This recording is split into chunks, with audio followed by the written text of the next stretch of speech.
তাদের দিকে আসতেছে।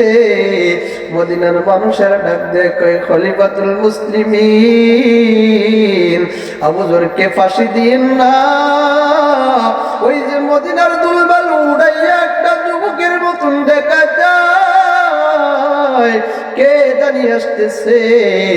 মনে হয় ওই যুবকটাই হবে যার জামিনদার আবু যর হয়েছিল। হযরত ওমর তাকাইয়া দেখি ওই যুবকটাই আসলো। ওমর এবার আশ্চর্য হয়ে গেল, হায়রে কেমন যুবকের জামিনদার আবু যর, যেমন জামিনদার, যার জামিনদার হলো সেও কেমন আল্লাহ ভীতু মানুষ। ওই যুবক আশিক রাসূল আসার পর আবু যরকে ফাঁসির কাস্টে থেকে আলাইয়া ওমর রাদিয়াল্লাহু তাআলা যুগে একটি দুই লোক আমার মায়ের নবীজির চরিত্রের কথা শুনছে, নবীজির আখলাকের কথা শুনছে, নবীজির জীবনী পড়ল যুবক, নবীজির জীবনী পড়া যুবক এবার মুসলমান হইতে চায়। কামলিওয়ালা নবীজির ইতিহাস শুনা যুবক যখন নাকি মুসলমান হয়, এবার যুবকের মনের আশা আকাঙ্ক্ষা, ওই যেই নবীজির ইতিহাস পড়লাম, যেই নবীজির গুণগান শুনা মুসলমান হইলাম, ওই নবীজি কামলিওয়ালা নবী, মদিনায় থেকে একটু মদিনায় যাব, কামলিওয়ালা নবীজির রওজায় একটু যাইয়া জিয়ারত করব। যদিও নবীর সঙ্গে সাক্ষাৎ হয় নাই, বর্তমানে খলিফাতুল মুসলিমিন ওমর ইবনুল খাত্তাব, ওই ওমরের হাত মায়ার নবীজির হাতের সঙ্গে লাগছে, আমিও ওমরের সঙ্গে হাতটা লাগাবো। কারণ যে ওমরের হাতের সঙ্গে মায়ার নবীর হাত লাগছে, আমি মুসলমান যুবক, ওই ওমরের সঙ্গে আমি আমার হাতটা লাগাবো। যুবক বিটা জায়গা জমি সব কিছু বিক্রি করিয়া কামলিওয়ালা নবীজি রওজা শরীফ দেখার জন্য রওনা হয়ে গেল। মদিনার বহুদূর যুবকের বাড়ি, যুবক কোট কিংবা গোড়াই রওনা হয়ে গেল। যাইতেছে যাইতেছে যুবক নবীজির এমন আসি, যুবকের পায়ের মধ্যে স্যান্ডেল পরে নাই, জুতা পরে নাই। যেই মদিনার রাস্তায় আমার মায়ার নবী রাহমাতুল লিল আলামিন হাঁটছে, ওই মদিনায় আমি যুবক স্যান্ডেল পরিয়া যাব, এটা কোনোদিন সম্ভব না। যুবক স্যান্ডেল ছাড়াই মদিনার কামলিওয়ালা নবীজির রওজা ছড়ে যাবে। এক পর্যায়ে যুবক হাজার মাইল দূরের পথ মক্কা মদিনা দেখা যাওয়ার পথে এক জায়গায় যুবকের ক্লান্তি আসলো। যুবক কি করলো, এক জায়গায় একটু রেস্ট নিল। ওই জায়গায় যুবক পায়ে হাইটা যায় কিছু পথ, আর কিছু পথ ঘোড়ায় যায়। যুবকের ক্লান্তি আসলো, যুবক ক্লান্তি ওই শরীর নিয়া এক জায়গার মধ্যে বিশ্রাম নিল। হঠাৎ যুবকের ঘুম পেয়ে আসলো, কিংবা ওই পুরাটার একটা গাছের সঙ্গে রশি ধারা বাঁধলো। যুবক ঘুমায়া গেল, উট কিংবা কুড়াটা রশিটারে সেইরা এক লোকের পাশে দিল জমি। ফসলে যাইয়া ওই বুড়া আরেক লোকের, এক মুসলমান বৃদ্ধ বাবার ফসল খেয়ে ফেলছে। বৃদ্ধ লোক আইসা দেখি তার জমিতে একটা উট কিংবা ঘোড়া তার ফসল খেয়ে ফেলছে। বৃদ্ধ লোক একটা পাথর দ্বারা ওই উট কিংবা ঘোড়ার উপরে আঘাত করলো। সঙ্গে সঙ্গে ওই উট কিংবা ঘোড়ার কপালে যাইয়া পড়ি উটটা রক্ত শূন্য হইয়া এক পর্যায়ে জমিনে পইরা উটটা দুনিয়া থেকে বিদায় নেয়। লোকটা যখন ঘুম ভাঙলো, ওইটা দেখে ওই জায়গার মধ্যে আর তার উট কিংবা ঘোড়াটা নাই। যুবক লোক যাইতেছে, আগাইয়া দেখে এক জায়গার মধ্যে ফসলের মধ্যে যুবকের উট কিংবা ঘোড়াটা রক্ত শূন্য হইয়া মৃত অবস্থায় ফালানো আছে। ওই জায়গার মধ্যে একজন বৃদ্ধ লোক দাঁড়ানো আছে। যুবক ডাকতে কই, বৃদ্ধ বাবা, আমার এই উটকে কে হত্যা করলো? বৃদ্ধ লোক ডাকতে কই, যুবক, তোমার এই উটকে আমি হত্যা করছি। যুবক লোক এবার রাগান্বিত হইয়া অনাকাঙ্ক্ষিত ভাবে যুবক লোক ডাকতে কই, বৃদ্ধ বাবা, আমার মনে বড় তামান্না ছিল আমি নবীদের রওজা ধরে যাইয়া জিয়ারত করব। যে উট কিংবা বাহন নিয়ে যাব, এই উটকে তুমি মেরে ফেলছো। যুবক অনাকাঙ্ক্ষিত ভাবে দুর্ঘটনা ঘটে গেল। যুবক হাত দ্বারা ওই বৃদ্ধ লোককে একটা বসে দিলেন। বৃদ্ধ লোক বসে খাইয়া সঙ্গে সঙ্গে জমিনে পইরা মারা গেল। কিছুক্ষণ পর ওই বৃদ্ধ লোক যখন বাড়িতে যাই না, বৃদ্ধ লোকের ছেলেরা কয়, বাবার তো খোঁজ নাই, বাবা কোথায় গেল? দুই ভাই মিলিয়া বাবার না পাইয়া দুই ভাই এসে দেখলো জমিতে বৃদ্ধ লোক মৃত অবস্থায় জমিনের মধ্যে পড়া। পাশে ওই কামলিওয়ালার আশেক যুবক দাঁড়ানো। দুই ভাই ডাক দে কয়, আশেক যুবক, আমার ভাই আমার বাবাকে কে হত্যা করলো? আর ওই দিক দিয়ে যুবক হত্যা করেও পালাই নাই। যুবক চিন্তা করি, আমি তাকে হত্যা করলাম, হাইরে কি একটা অঘটন ঘটে গেল। এখন যদি আমি চলে যাই, আমার দুনিয়ার কেউ দেখবে না। আবার যুবক কামলিওয়ালা নবীর আশেক যুবকের অন্তরে ভয়, ওই আমি যদিও চলিয়া যাই, দুনিয়ার মানুষের আদালত থেকে বাঁচবো, কিন্তু আমি আখেরাতে একজনের আদালতে আটকে যাব। ওই মাওলার দরবারে আমি কি জবাব দেব? যুবক চিন্তা করিয়া আর পালাই না। ওই দিক দিয়ে বৃদ্ধ লোকের দুইটা ছেলে আইসা ওই যুবককে বাবার লাশের পাশে দাঁড়ানো দেখা ডাক দিয়ে কয়, ওই যুবক আমার বাবার কে হত্যা করলো? যুবক ডাক দিয়ে কয়, আমি একটা অনাকাঙ্ক্ষিত ভাবে এই ঘটনা আমার ঘোড়া কিংবা উঠকে তোমার বাবা পাথরের ঢিল দ্বারা মেললো। আমি কামলিওয়ালা নবীজির রওজায় যেতেছিলাম, আজ আমার উঠে মারার কারণে আমি যাইতে পারবো না। অনাকাঙ্ক্ষিত ভাবে তোমার বাবারে ঘুষি দিয়েছিলাম, তোমার বাবা দুনিয়া থেকে বিদায় হয়ে চলে গেছে। এ যুবকেরা শুনো, আমি ইচ্ছা করলে ওই জায়গা থেকে পালাইতে পারতাম। যদি পালিয়ে যাইতাম, তোমরা কোনোদিন তোমার বাবার হত্যাকারী খেয়ে খুঁজে পাইতা না। একবারেই খুঁজে পাইতা না। কিন্তু আমার ভিতরে ভয়, যদি আমি দুনিয়ার আদালত থেকে বাঁচিয়া যাই, কিন্তু আখিরাতে আমি আল্লাহর আদালতে আটকে যাব। এজন্যই আমি পালাই নাই।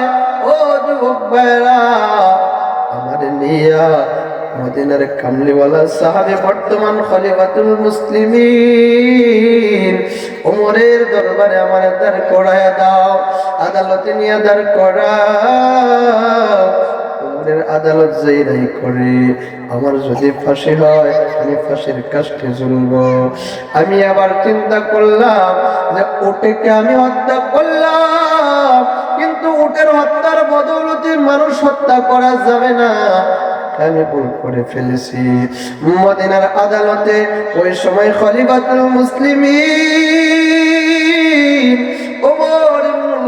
খাত্তাব রাদিয়াল্লাহু তাআলা আনহু দুই ভাই যুবক মিলিয়া বাবার হত্যাকারী যুবককে নিয়ে গেল, নিয়ে এই ঘটনা বলল, আমার বাবাকে সে হত্যা করেছে। যুবককে জিজ্ঞেস করা হলো, যুবক তুমি কি তাদের বাবাকে হত্যা করেছ?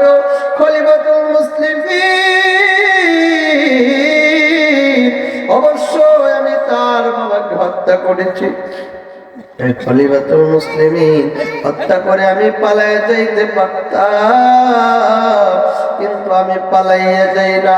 হত্যার কারণ কি? ওই যুবক ব্যক্তি কয়, খলিফাতুল মুসলিমিন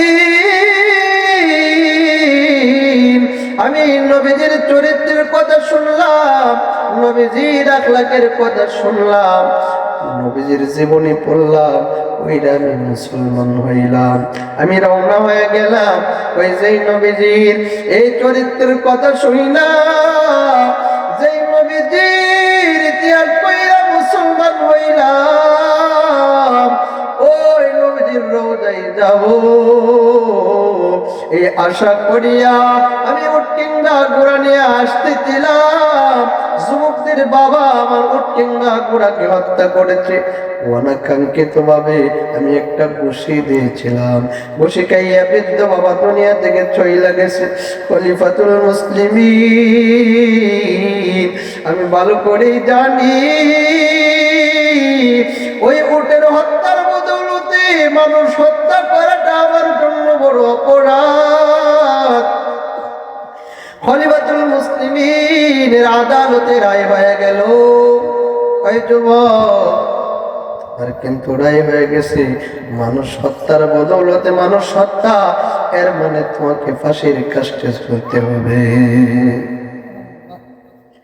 খলিফাতুল মুসলিমিন ওমর ডাক দিয়ে কই, যুবক তোমার তো ফাঁসি হয়ে যাবে, এবার তোমার জীবনের শেষ কোনো ইচ্ছা আছে কিনা বলো।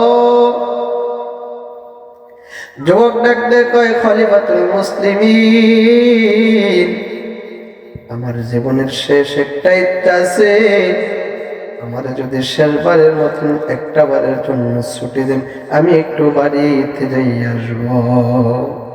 বলেন তো ফাঁসির কাস্টের আসামি, ওই আসামি যদি ছুটি চায় ছুটি দিব, বাড়িতে যাইব, কি বলে? বাংলাদেশ হবিগঞ্জের আদালতে যদি কারো ফাঁসির রায় হয় আর যদি বলে জীবনের শেষ ইচ্ছা হলো আমি একটু বাড়িতে যাই আসুন, কি বলেন দিব? কোটি কোটি টাকা যদি দেয় তারপরে দিব। খলিফাতুল মুসলিমিন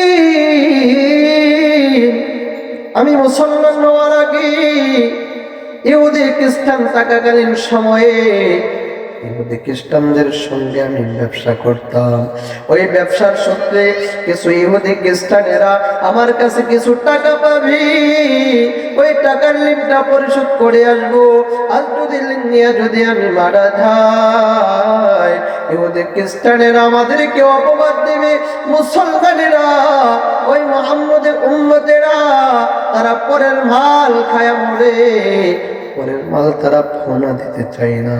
খলিফাতুল মুসলিমিন ওমর ডাকতে কয়, যুবক তুমি তো বাড়িতে যাইবা একটা শর্তের বিনিময়, যদি তোমার বদৌলতে আরেকজনকে জামিনদার দিয়ে যাইতে পারো। ওই তোমার জামিনদার যদি কেউ হয় তোমার বদৌলতে ফাঁসির কাস্টে ঝুলবে, তাইলে এমন একজন জামিনদার দিয়া যাইলে তোমার কি দেওয়া যাইতে পারে? ছুটি দেওয়া যাইতে পারে। ও আশিক যুবক ডাকতে কই, খলিফাতুল মুসলিমিন এই মদিনায় আমার মা নাই, বাবা নাই, আত্মীয় স্বজন মদিনার আমার কেউ নাই। এই মদিনায় আমার জীবনের প্রথমবারের মতন আশা, ওই জায়গায় আমার বদৌলতে কাকে দিয়ে যাব? এর মধ্যে আর কি ফাঁসির কাস্টের আশা? আপন ভাইয়ের থেকে ভাইয়ের বদলে যাইব, কি বলে? ওই যুবক ডাকতে কই, খলিফাতুল মুসলিমিন এই মদিনায় আমার আপন বলতে কেউ নাই। খলিফাতুল মুসলিমিন কয়ে, যদি এমন কাউকে না পাওয়া যায় আমাকে এবার ফাঁসির কাস্টে চলতে হবে। ওই কাউকে না পাইয়া যুবককে ফাঁসির কাস্টে নেওয়া হলো, ফাঁসি দিয়ে দিবি। এমন সময় মদিনার মসজিদ থেকে আওয়াজ, ডাক দিয়ে কই খলিফাতুল মুসলিমিন, এই মদিনায় যদি ওই যুবকের কেউ নাই, ওই মদিনায় যদিও তার আত্মীয় স্বজন কেউ নাই, ভাই বেড়াদুর কেউ যদিও নাই, যদিও তার জামিনদার কেউ হই না, ও খলিফাতুল মুসলিমিন যুবককে ছুটি দিয়ে দেন, আমি যুবকের জামিনদার হয়ে যাব। যুবক যদি না আসে আমি তার বদৌলতে ফাঁসির কাস্টে ঝুলবো। ওই সাহাবী আর কেউ নয়, উনি হলেন নবীজির খাদিম হযরত আবু যর গিফারী রাদিয়াল্লাহু তাআলা আনহু। খলিফাতুল মুসলিমিন ডাক দিয়ে কই আবু যর, তোমারে কি পাগলে পাইছে? সে হলো ফাঁসির কাস্টের আসামি, আত্মীয়তার কোন শত্রুতার সঙ্গে তোমার নাই, এমন একজন আসামির জামিনদার তুমি হয়ে যাও। হযরত আবু যর ডাক দেয় কয় খলিফাতুল মুসলিমিন, যদি আত্মীয়তার শত্রু নাই, নবী হাদিসে বলেছেন আল মুসলিমু আখুল মুসলিম, এক মুসলমান আরেক মুসলমানের ভাই, ওই হিসেবে সে মুমিন মানুষ, আমি তার ভাই। হযরত আবু যর জামিনদার হয়ে গেল, যুবক এবার বাড়িতে রওনা হয়ে গেছে। যুবক যাইতেছে যাইতেছে বাড়িতে যাইয়া মার কাছে বাবার কাছে বিদায় নেই, মা বাবা আজকে মনে হয় তোমাদের সঙ্গে আমার শেষ সাক্ষাৎ, আর মনে হয় তোমাদের সঙ্গে আমার সাক্ষাৎ হবে না। ও মা, আমি খলিফাতুল মুসলিমিন উমরের আদালতে ফাঁসির কাস্টের আসামি। মা ডাক দিয়ে কই বাবা, তুমি কি এমন অপরাধ করলা? তুমি ওমরের দরবারে তুমি ফাঁসির কাস্টের আসামি হয়ে গেলা। যুবক সমস্ত ঘটনা কইলা বলল, বলার পর 1 মাস হয়ে গেল, 1 মাসের জামিন নিয়ে আসছিল। 1 মাস পর শুক্রবার দিন তার ফাঁসির কাস্টে ঝুলানো হবে। 1 মাস হয়ে গেল, ওই যুবকের দেখা যায় আসার কোনো নাম নাই। খলিফাতুল মুসলিমিন এবার রাষ্ট্রের পুলিশদেরকে পাঠালো, যাও আবু যরকে যাইয়া নিয়ে আসো। আবু যর তার জামিনদার হয়েছিল, ওই ফাঁসির কাস্টের আসামি এখনো আসে নাই।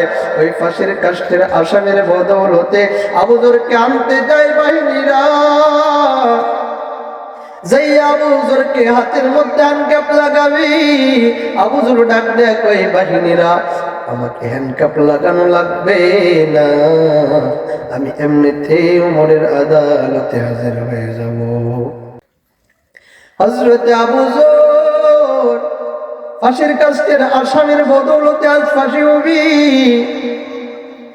বাহিনীরা সবাই চোখের পানি ছেড়ে দিয়া কান্দে আর ডাক দেয় আবু যর, এত নির্দোষ একজন মানুষ।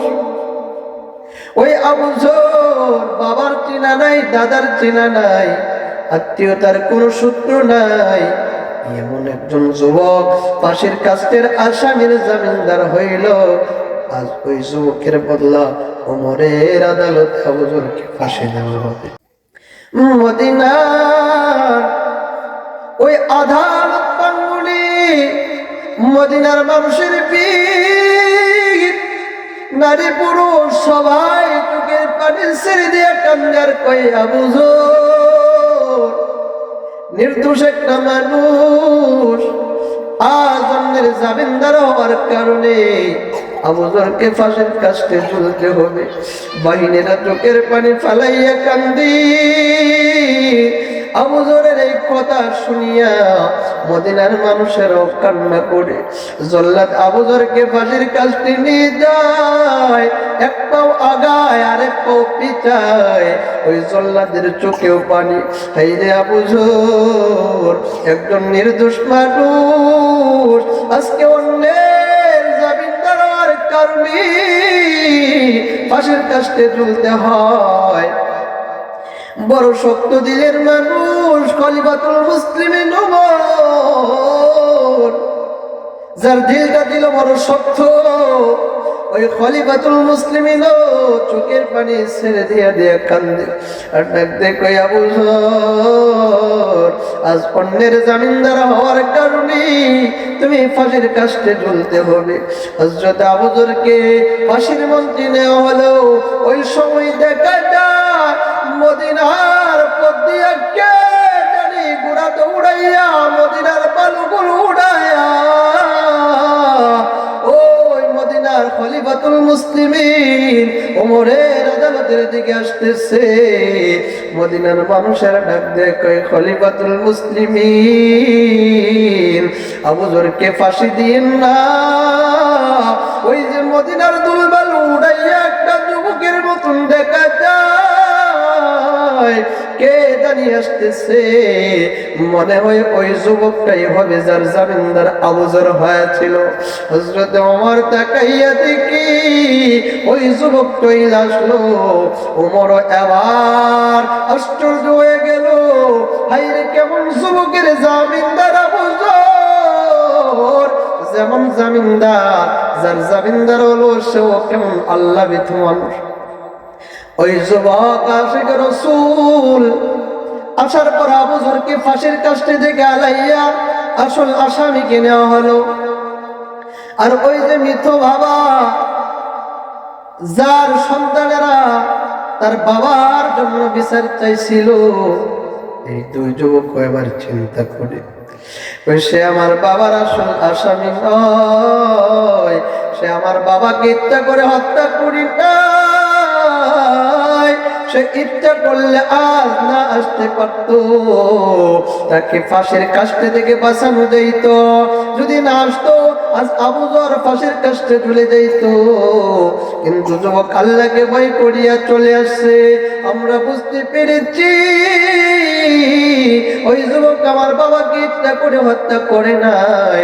দুই যুবক ডাক দেয় কই খলিফাতুল মুসলিমিন, ওই যুবককে মাফ দিয়া দে। এতদিন আমরা ছিলাম দুই ভাই, আজ থেকে আমরা ওই যুবক সহকারে হলাম তিন ভাই। মারেও ডাক দেয় কই মা, আজ থেকে আমরা তিন ভাই। ওই যুবক আমার বাবাকে হত্যা করে নাই। যদি আসল হত্যাকারী হইতো, ইচ্ছা করে যদি হত্যা করতো, আসছে না আইসা পালাইয়া ফাঁসির কাস্টের ঝুলে থেকে বাঁচতে পারতো।